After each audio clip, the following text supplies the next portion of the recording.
So I'm going to do a tutorial here on the Tumalo Jumpsuit by Sew 7. It is one of my favorite articles of clothing.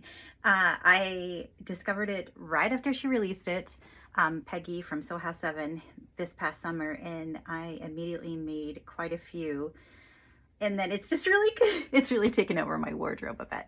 So I'm doing this video specifically for my students. I teach art and sewing out of my home studio, and this is in the order of how I am teaching things to my students. So this isn't, so those who aren't my students, welcome, you're welcome here. But this is designed specifically for that. So I do sew things in a little different order than the pattern lists. I like to sew the bodice, and then I like to sew the bottom and then put the two pieces together. And that is my preference for fit. So I have all my pieces laid out. I am choosing to do the lower style, which is like what I have on. This is a stretch denim. It's a knit denim. I got it from Nick Time Fabrics. It's got, I think, 8% spandex, so it has a nice stretch to it, but actually a nice snap too. So I'm expecting that this is gonna be a nice jumpsuit. Okay, so the first thing I like to do is I like to sew the bodice pieces together. And with my pattern, oh, look at this. Okay, so we have a little side thing I forgot about. My fabric, I was short on fabric, and I have to piece this one piece together for that back piece. So I'm going to do that really quick. And then we'll talk about this. So one of the things I talk a lot about is how you can eke things out of fabric yardage, and this is a good example of eking.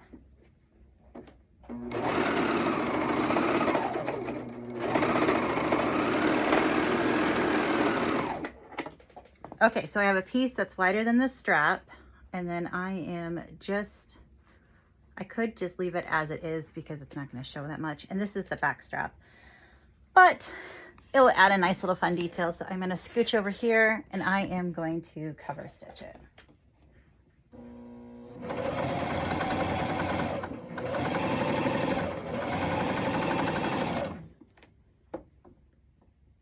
One of the things I have promised myself as I start doing these YouTube videos is that I keep it very real, like very real. You get the real deal sewing experience, not the glossed over. You're gonna get the real deal with me here.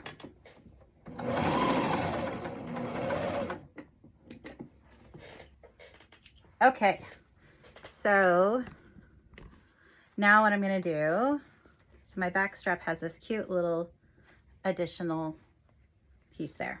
So now I'm gonna flip this over, trim it, and I'll be ready to put together the fabric pieces now.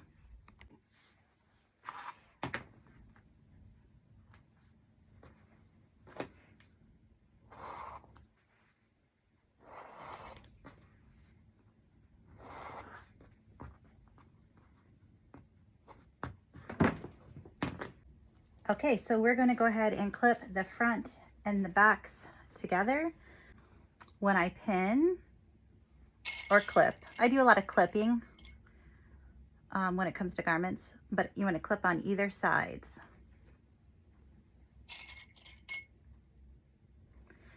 And if you feel like you need one in the middle, go right ahead.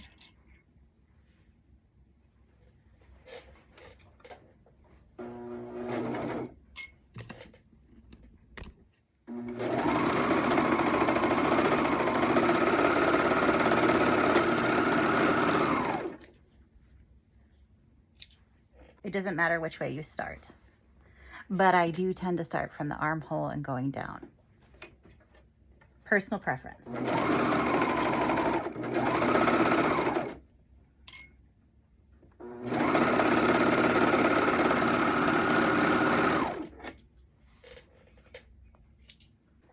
That's the sides.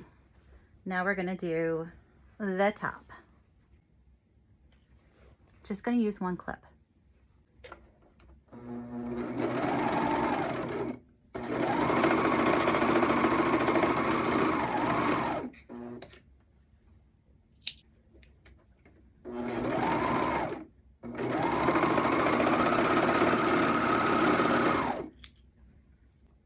So you can see the top bodice is done. I always put a pin in the back of everything I make so that I know it's the back. So I am going to do something that you definitely don't have to do. Since I have this funky little stitch there in the back, I am going to go ahead and top stitch down these seams, and I think I'm going to do the side seams. This you do not have to do, and if you don't have a cover stitch, this is where you would use a double needle. And Sew House 7 on their blog has a fantastic double needle tutorial on making the Tumalo jumpsuit.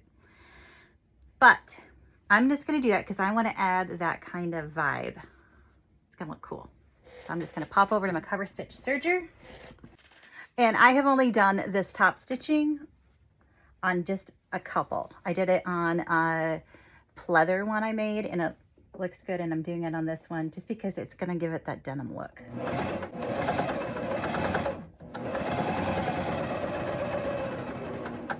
One of the things with my cover stitch serger is I use a lead. My studio, we call it a George here because a student named it a George. And this is how I start and stop on my cover stitch, and it really makes cover stitching a lot easier with this Janome Cover Pro. Because otherwise you yank it out and it's a hard yank. I don't like it. Okay, I got my funky sides done for my denim look. So if you're making your very first Tumalo jumpsuit, if we go back in steps before this would be a really good time to try it on and see how your bodice fits you. I found in my first one that I needed to go down a size. I measure at a 20, and on the top, I like how it fits better when it's cut to a size 18 or sometimes a 16, depending on how thin or thick the fabric is. So yeah. So this is when you want to fit it, is before we're gonna do anything else to it.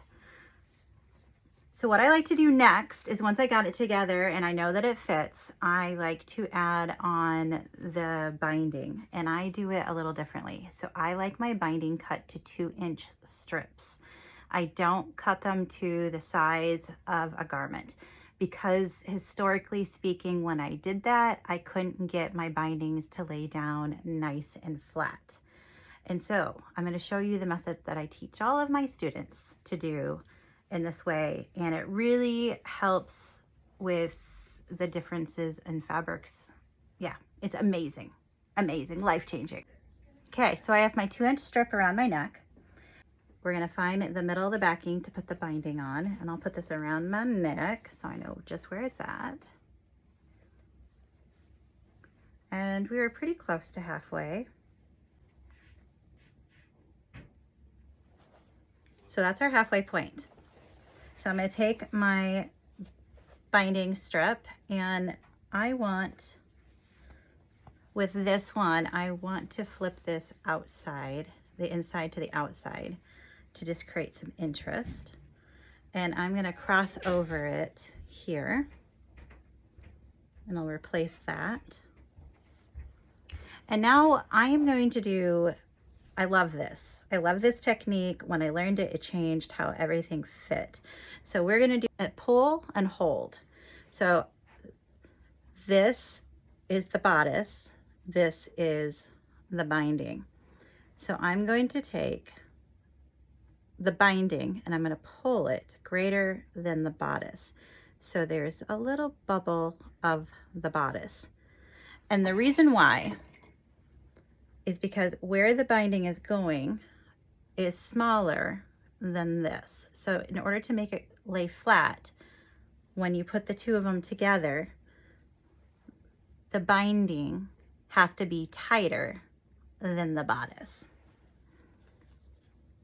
So I'm going to go ahead and pull it again. And you don't want to pull it too much, because if you pull it too much, it wrinkles, and you kind of just get a feel for it.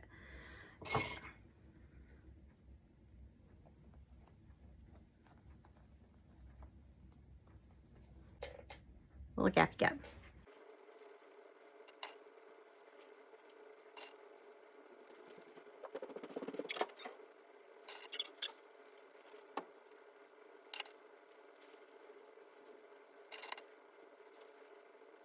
So when you get to your crossover point, you're going to cross over your fabrics about what your seam allowance is, and you're going to give it a trim. Then I'm going to take off the pins or clips that are in the way. And now I'm going to stitch that. I'm going to serge it. Now I'll take that piece and I'll lay it back in the center. Okay, so now I'm ready to serge all the way around. And I like to start at a shoulder, because if you start in the middle back or in the front, you might see it, like when you put it on, and I don't like to see it. So if you put it up in the shoulders, you just see it less. So that's where I always start on this, is in the shoulders. And I am doing the binding side up. The other thing is you have to make sure to stretch as you go so that your little bubbles here, bubbles of fabric, get stretched taut. So here we go. Did you see how I eased into the serger? Yeah, you gotta ease into the serger. Okay, so I have like some bubbling right here. I'm gonna take this clip off with my right hand, my pincher side. I'm going to pull this nice and flat. My left hand is my surfer, and lightly, light. These have to be light fingers. Pin off, clip off, pull back, making sure I can see all 3 layers right here. Surfers, pincher.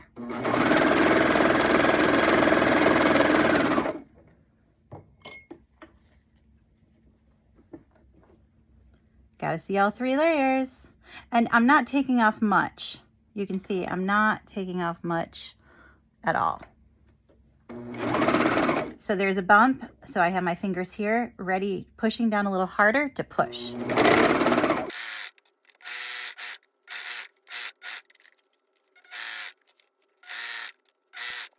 Okay, so that looks pretty good. And you can see there's a little wobble, and the cover stitch is gonna help lay that flat. And also I will starch it with a little bit of misted water and some heat.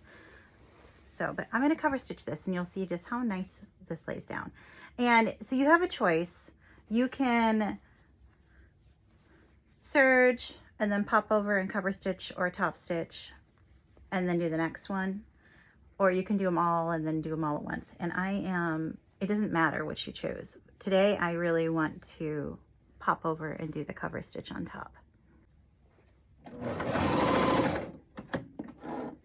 So on my particular top stitch with my foot, it's designed for 3 needles.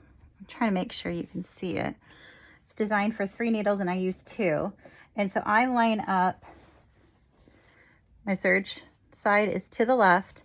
I line up this with that. So I know it's going to be over, I think it's like an 1/8.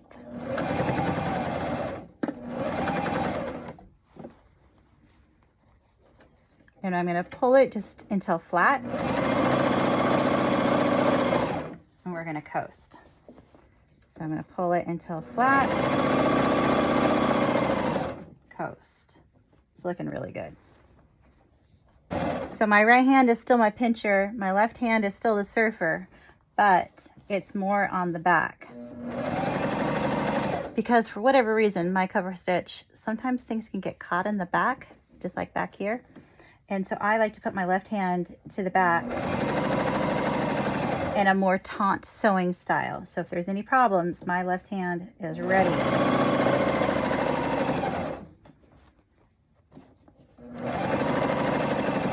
Got to get ready for the bulk. It doesn't love the bulk, so left hand has to be on duty. It gives it a little extra tug.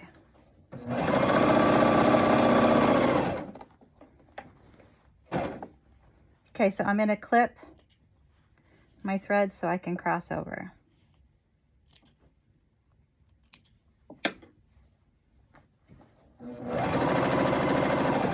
And as long as these two are right in line with there, it will cross over beautifully.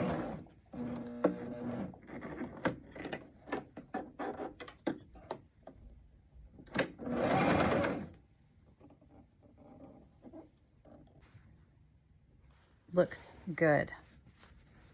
Still has a little bit of wobble, so the iron is going to take care of that. Ooh, you can see I crossed over right in the front here. Is that going to bother my eye? I don't know if that'll bother me or not. So I do tend to fix things that I know are going to bother me. So I'm going to hang out with it, and if it feels like it's going to bother me, I don't think that is, though. That's pretty close. We're going to put in the arms, with the bindings in the arms. Okay, so when I start serging underneath the arms, I like to start by the seam. And it is going to be a little bulky right here, so we're going to be prepared to tug. Okay, so I have both sides done. This one crossed over nicely. You can see how this shifted just a little bit. That's okay. It's underneath the arm. And then this one, you can see how my cover stitch was not perfect stitches right there. It's underneath the arm. It's not a big deal.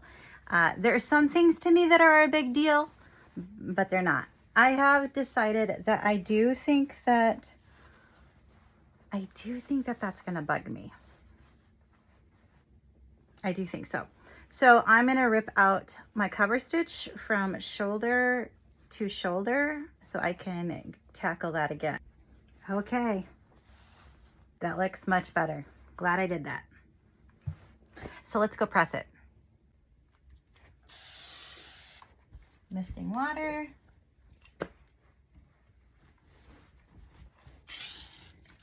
Starch.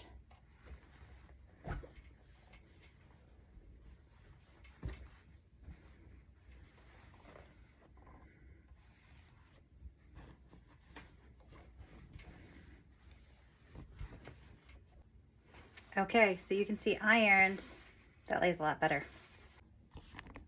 So for this, we're going to use the same size binding, same everything, and we're going to clip it in the same way, but we're not going to really stretch it much.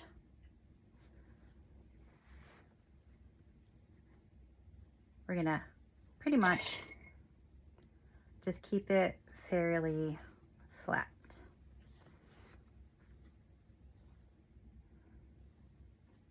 Mine are in strips. When I get to this point, I'm going to go beyond it and clip it off.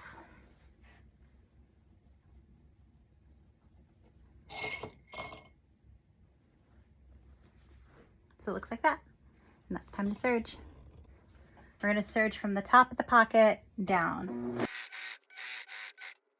Now I'm going to top stitch it.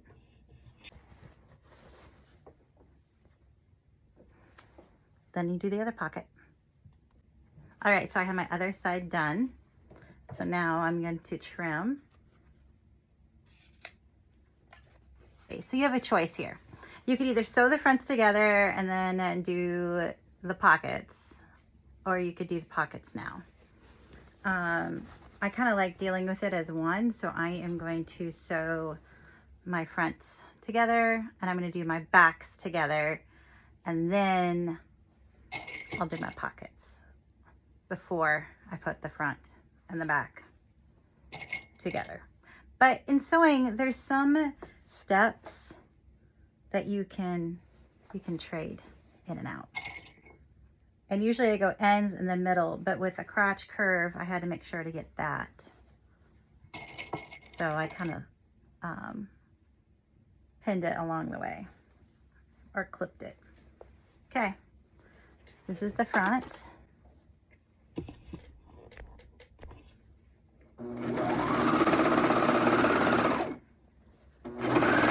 So I'm going to top stitch all the way down here and just keep that denim vibe going on the front and the back.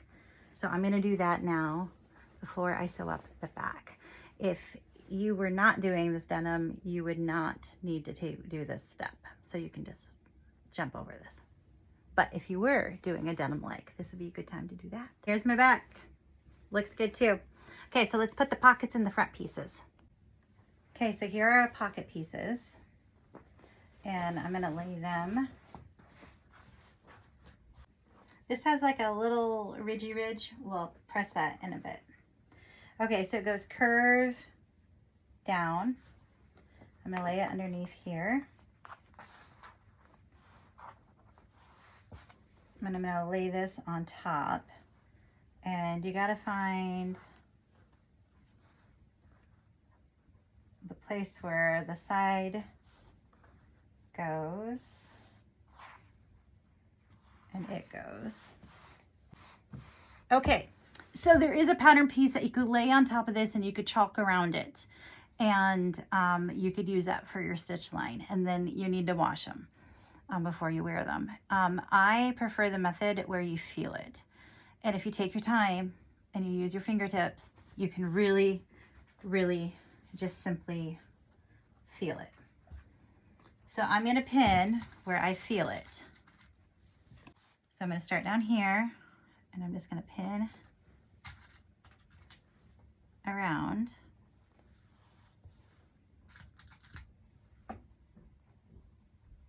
Where I feel it. So here's our curve. If this scares you, use the template.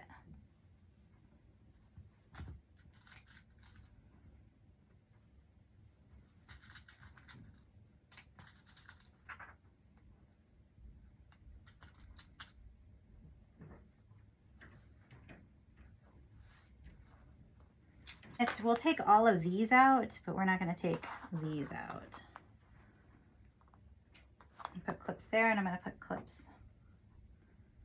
up here because we're going to only sew where the pins are.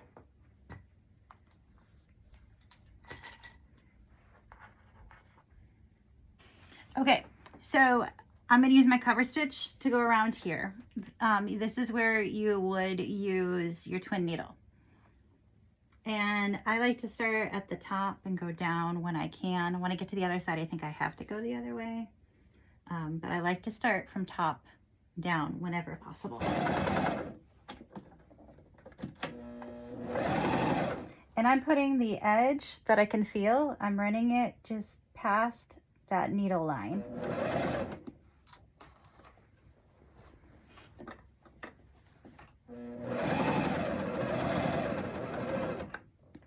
And even though I have it pinned, I'm feeling it with my fingers.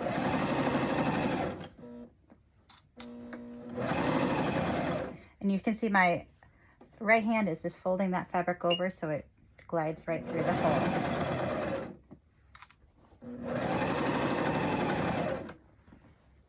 Okay, so here comes the curve. I can feel it and I'm moving it around.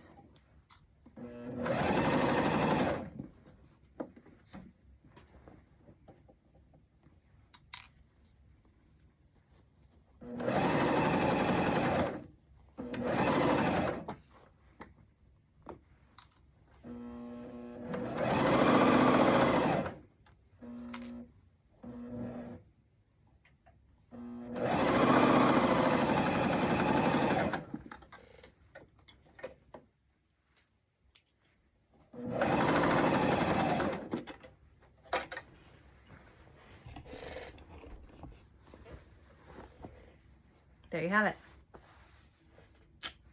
It's nifty, isn't it? So I'm going to show you on the next pocket what it looks like. I'll grab the stitch template for the pocket and I'll show you what that would look like. I'm not going to use it though, but I'm going to show you what it looks like. Okay, so this is what it's pattern piece 13, pocket stitch template, all versions. And what you would do if you wanted to use that is you would lay this out, everything nice and flat. I don't think I have this trimmed to the right size, so make sure it's trimmed to the right size. There we go, I think that's right. And then you would take some sort of marking device and you would mark around the template. And then you'd put the pocket under it and you would pin it in place.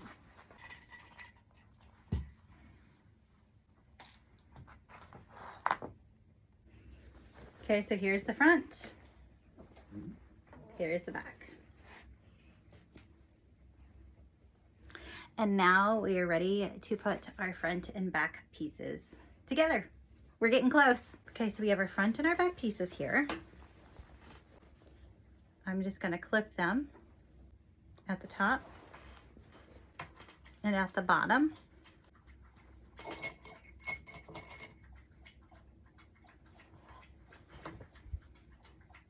And then we'll start working in between.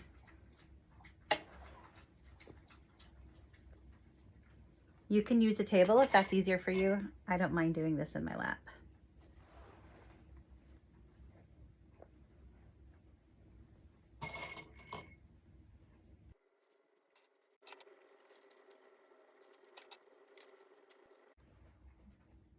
Now let's stitch it up.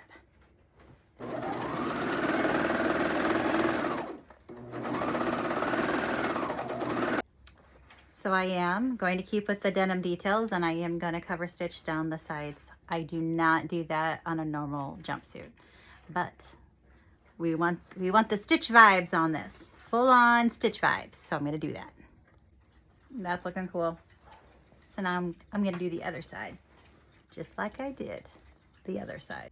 Okay, we have it this far, and now we're going to sew the middle of the legs. So we're going to flip it.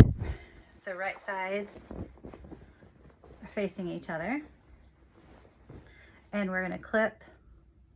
And mine are going opposite directions like this. So I am going to clip it so that's nice and flat. I like it when it lines up like that. There's less bulk for my serger. And then we're going to go to the ends.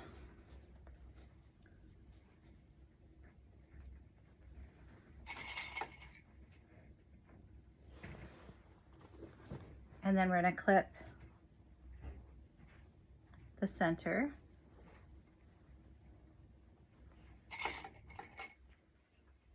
And then we're going to clip the center. I always just break it down in halves. Hi, Shiloh. Our dog is here. Do you want to say hi? Want to say hi to the people, Shiloh? Hi. Do you want to go potty? Do you want to go outside? Okay. Guess we're gonna. There we go. There's her bark. Okay. So I'm gonna let the dog out, and I'm gonna come back and finish this, and we'll sew it up. Okay. We'll just go ahead and do the other side. Now we'll sew it.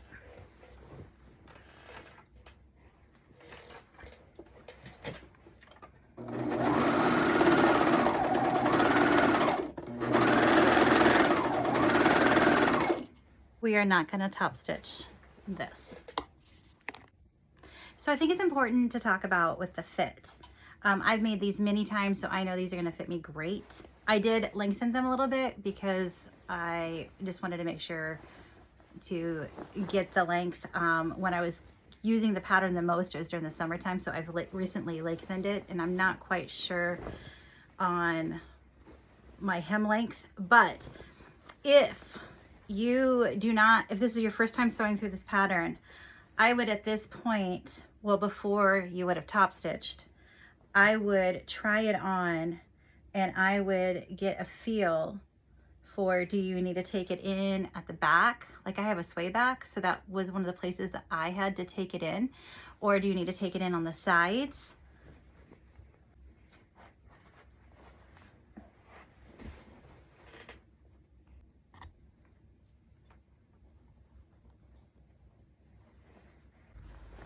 Okay, I top stitched the middle.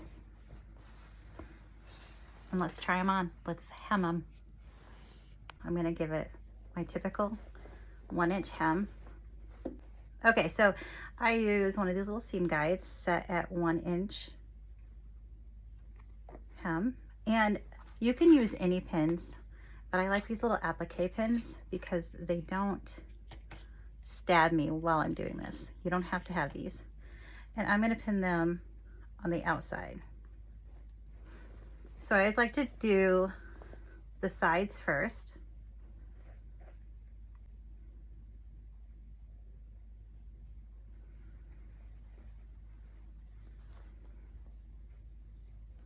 Then I'll do the middle.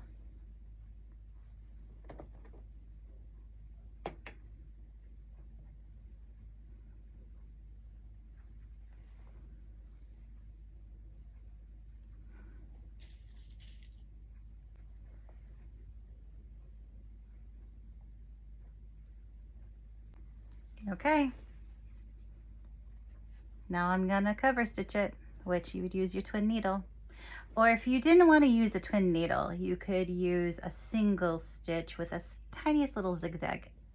But this is pretty wide. You might just be able to do a straight stitch. I don't think you use a twin needle or a zigzag stitch so that the fabric can stretch. This is a pretty big wide leg. You can just do a straight stitch. If you wanted to use a straight stitch on the other parts of this, you would need to get a thread that stretches a little bit. Metler makes a thread that will stretch, but otherwise you're going to need to use a twin needle so that when you put it on, you don't snap your stitches. I like to start on the inside of the leg, and I have tape set up for my 1-inch, but I'm also feeling it. All right, here they are, all done. I've paired it with a skyline tee, and I'm loving it. What do you think, Shiloh? See you guys.